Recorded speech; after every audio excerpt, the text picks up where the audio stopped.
Globo Rural vem retratando ao longo dos anos a complicada situação de várias regiões quando o assunto é água.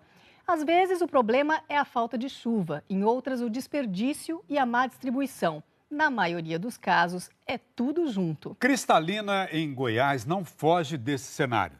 Nós fomos até lá para mostrar um raio-x da situação da água, nesse que é um dos principais polos de irrigação do país. A água chegou no Cerrado Goiano e molha o cafezal na hora certa. Mas isso é chuva? Que nada, é água que passa pelas mangueiras e chove pelo aspersor, uma maravilha de chuva falsa. Cristalina é a terra da irrigação. O horizonte seco vai só até o próximo pivô, Verdinho Verdinho. São 716 deles em 6.162 quilômetros quadrados. Junto com os vizinhos mineiros, Unai e Paracatu, essa é a maior concentração de pivôs do Brasil. Dá para ver do céu, essas bolotas aí. Os primeiros pivôs surgiram no início da década de 1980. A irrigação trouxe muitas vantagens. Controlar a água, ter mais segurança caso a chuva não venha no momento certo. É também aumentar o número de safras por ano e ampliar a gama de produtos. Hoje, Cristalina tira do campo mais de 45 produtos diferentes. Batata, cebola, tem feijão para todo lado. Até morango tem. Produtos que vão para a mesa de milhões de brasileiros em todo o país. Sem irrigação, os produtores daqui conseguem tirar da terra no máximo 4 produtos. E os últimos anos foram críticos para essa parte do Cerrado. A pouca chuva fez rios como o Paracatu ficarem quase secos. O Globo Rural mostrou. Eu estou no leito do rio e olha só, a gente pode descer e caminhar tranquilamente. A estiagem só desse ano durou 4 meses. Muitos agricultores tiveram que reduzir a irrigação. Na Fazenda Pamplona, propriedade de uma gigante agrícola do Brasil, chegamos na época da irrigação do trigo e colheita do algodão, hoje o carro-chefe. Dos 20 mil hectares plantados, 13% são irrigados em 22 pivôs. Nessa área irrigada a gente consegue plantar 2 safras e meias durante o ano agrícola nosso. Sem a irrigação hoje é impossível fazer mais que 1 safra e meia. Seria muito risco, né? Muito risco, é. Seria o risco, vamos falar assim, 90% de risco. Há 5 anos, a fazenda registra chuvas abaixo da média histórica, cerca de 20% menos. Só não faltou água por um motivo. Barragens enormes. São 2. A maior delas, no leito do rio Samambaia, tem 190 hectares de lâmina d'água para reservar a chuva. A bacia do rio Samambaia é uma das mais importantes para a agricultura de Cristalina. É ao redor desse rio que está boa parte dos produtores que usam irrigação. Em 2014, eram 329 reservatórios no município, 60% mais que no ano 2000. O uso da água disparou e trouxe junto uma série de problemas. É o caso da Fazenda Maringá, que tem essa barragem num afluente do Samambaia. Aqui, desde 1984, o paranaense Marcelino viu a irrigação engatinhar. A gente pensava, na época, como um milagre, né, nessa produção agropecuária, né? Mas não foi bem assim. A irrigação permitiu uma safra atrás da outra, mas com a terra sem descanso e sem cuidados, o solo se esgotou. A produtividade só caía. Começaram a surgir problemas de solo, doenças de solo, nematóide, mofo branco, fusariose. Esses problemas se intensificaram a cada ano que passava. Foi a hora de parar e recomeçar. Os técnicos da fazenda propuseram para o Marcelino e para o filho, Leandro, um sistema de recuperação de solo com o uso da integração lavoura-pecuária. A família Sato investiu em curral, piquetes para o gado e virou também pecuarista. A engorda do gado, ela traz uma margem que acaba financiando o projeto principal, que é a cura do solo. Ao todo, são 5 pivôs. Um deles fica com o capim e o gado, os outros com lavoura. Ao fim de 2 ou 3 anos, o sistema gira. Para a gente ver o resultado da recuperação de solo, o técnico da fazenda abriu essa trincheira. Que a gente está com quanto de profundidade, Edson? Aqui total 3 metros de profundidade. 3 metros. Então você vê que, por exemplo, você acha se você haja raiz, ó, a terra a 3 metros de profundidade. A raiz do capim-mombaça é profunda, diferente da soja e do milho. Essa raiz aqui, por exemplo, vai agora apodrecer, né? Vem um fator microbiológico ali, fazer a decomposição e vai ficar uns orifícios, né? Quando vem uma chuva, você tem um caminhamento da água, melhora a infiltração, o sistema radicular também vai descer por ali também. 30 dias faz que a gente não irriga nessa área aqui e você vê que está bem úmido aqui. É bem fresquinho, bem né? Fresquinho, a gente põe a mão né? aqui e quanto mais para baixo... Quanto olha, mais para baixo... Tá...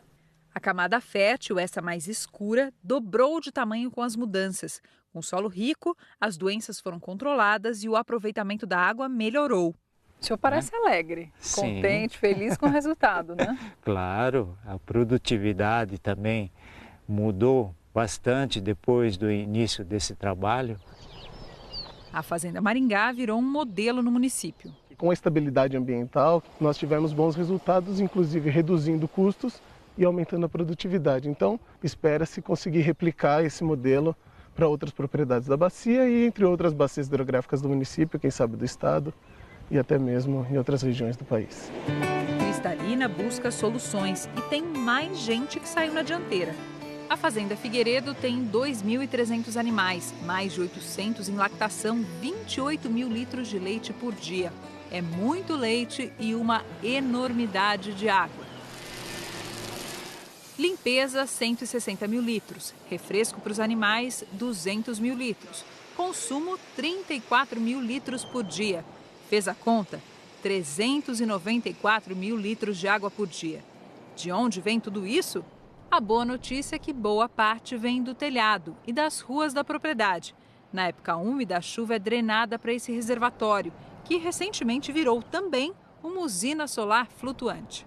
Em cima da água foi uma opção muito interessante, porque nós vamos evitar a evaporação da água e nós vamos produzir até 15% mais de energia pelo fato da temperatura ser uniforme, constante. Ela não tem uma temperatura exagerada porque ela está em cima da água. A água de chuva armazenada serve para o período de seca, poupa os rios. Mas e esse aguaceiro todo, sujo, que sai no final do processo? A parte líquida, que está cheia de matéria orgânica da urina, das fezes dos animais, pode ter essa cara feia, mas também é matéria-prima. Depois de descansar por 30 dias, essa água pode voltar para a lavoura, justamente nos tradicionais pivôs aqui de Cristalina. É uma estação de tratamento de esgoto. O material sólido também vira adubo para a lavoura. As soluções estão logo aí. Onde a água encontra tecnologia, o campo é farto. O problema é quando a lavoura não encontra nada além da pouca chuva. É assim no assentamento Três Barras, em Cristalina. O núcleo existe desde 1989 e tem 182 propriedades. Terrenos pequenos, de 50 e poucos hectares cada. Nem parece o mesmo lugar daquelas grandes lavouras. Mas é. Cristalina também é uma terra de pequenos produtores. Aliás, eles são maioria. 1.450, 66% do total. Só que quando a gente olha para o número de irrigantes, aqueles que têm acesso à água, esse quadro muda completamente. Médios e grandes ficam com 93% das permissões de uso da água, enquanto os menores, só 6%. Não é fácil sobreviver, sabe, assim, sem uma irrigação, porque se ele planta e dá um veranico, ele perde tudo. E aí, para recuperar? Se ele já não tinha para plantar? Já planta mal e não colhe, né? Então eu acho assim, o pequeno sem irrigação é difícil sobreviver na terra, tem que ir para a cidade. Seu Dino, como é conhecido por aqui, é morador e uma das lideranças do assentamento. Nessa terra, hoje seca, ele planeja um pivô de 38 hectares para o gado de leite e piquetes irrigados. Isso não dá para fazer por enquanto, por quê? Por causa do documento, a outorga, que é uma licença para você usar a água. Não tem? Não tem. De 20 produtores, nós conseguimos 9. Nós é 182, para chegar a 50%, vai 10 anos. A Agência Nacional de Águas, a ANA, dá as outorgas em rios federais, aqueles que banham mais de um estado. No caso de rios estaduais, a permissão é de responsabilidade dos órgãos ambientais locais. Na beira do Rio São Marcos, o principal por aqui, os irmãos Adilson e Djalma parecem privilegiados. E ainda tem esse ribeirão, o Lajinha, que o Adilson diz que está muito baixo. A altura assim, na época da seca, assim, tudo aqui fica com água. Então, numa época como essa aqui, o senhor estaria na água. Deveria estar dentro da água. E o que o senhor acha que está acontecendo? É irrigação, né? Muito pivô, né? É mais de 20 que tira a água do curso do rio. Os vizinhos têm, e eles, nada. Como você pode ver, né? A gente tem o Rio São Marcos, que é federal, e tem o córrego Lajinha, que é de área estadual. Mas e os dois é difícil? Os dois é difícil. O outorga não sai? Não sai. A bacia do Rio São Marcos chegou ao limite da retirada de água em 2012, depois da instalação da usina hidrelétrica de Batalha, que disputa a água com a agropecuária. Patrick Thomas, superintendente da Agência de Águas, diz que a restrição está perto de ser resolvida. No final do ano passado, em 2016, o comitê tomou uma decisão que definiu a irrigação como prioridade naquela bacia. E nesse momento, essa decisão está sendo detalhada no âmbito de um grupo de trabalho que vai estabelecer os limites dessa prioridade e da possibilidade de irrigação de novas áreas na bacia. Já a Secretaria de Meio Ambiente de Goiás reconhece que, no momento, analisa os pedidos feitos ainda em 2015. A demora seria por falta de funcionários. Há pelo menos 90 processos acumulados nas 2 bacias estaduais que abastecem Cristalina. Na espera, a lavoura soma prejuízo. O milho safrinha tem 3 anos que não fecha a conta. Essa área aqui minha produziu 70 sacos por hectare. E, se fosse como pivô, é umas 140, 150 sacas, né? Por hectare. Faria diferença no bolso. Muito. Perto dali, também no assentamento 3 Barras, o Vinícius e a Ângela esperaram 12 anos pela outorga. A gente montava o projeto, pagava o projetista, daí dava a entrada, protocolava e aí ficava parado, né? Faltava os documentos. Aí quando foi agora que o banco não financiava para nós, porque a gente não tinha escritura, aí fomos batendo, lutando até que o banco conseguiu liberar. Ufa, o resultado está quase de pé. E esse aqui é o bombeamento do pivô. Aí tem uma captação no córrego. E a água está vindo lá de baixo. E a água está vindo aí. Falta só fazer um barramentinho para a água subir um pouquinho e pegar a água. A estrutura do pivô também está no lugar para a safra que já vai começar. A plantação no pivô é uma plantação mais segura, né? A gente pode usar tecnologias dos grandes produtores, que eles usam essa tecnologia de agricultura de precisão. Então eles produzem mais que a gente. Nós esperamos investir em qualidade de vida nossa, né? Que nós não temos uma certa qualidade de vida que a gente acha que merecia ter.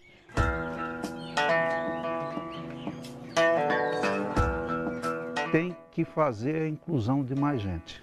Alessio é presidente do Sindicato Rural de Cristalina e diretor executivo da Irrigo, Associação dos Irrigantes de Goiás. Tem que incluir o pequeno produtor nessa coisa, porque a irrigação é o cultivo da esperança. E todo mundo quer ter esperança no cultivo que faz. Aqui ele coordena uma reunião de um projeto piloto para a bacia do Rio Samambaia, em parceria com a Agência de Águas. A meta é usar melhor a água e dividir, mudando inclusive a outorga individual para um modelo coletivo, para um grupo de agricultores. A gente tem estimulado, né, a organização dos usuários em associações, né, em distritos de irrigação. E uma vez criada essa entidade como uma associação, por exemplo, ela pode ficar responsável por uma outorga de captação no rio e administrar essa água entre os seus usuários. O engenheiro agrícola Lineu Neiva Rodrigues, da Embrapa, defende a autorização coletiva e, por isso, estuda tecnologias que possam ajudar nesse processo. No meio de um dos pivôs de trigo, uma estação meteorológica da Embrapa.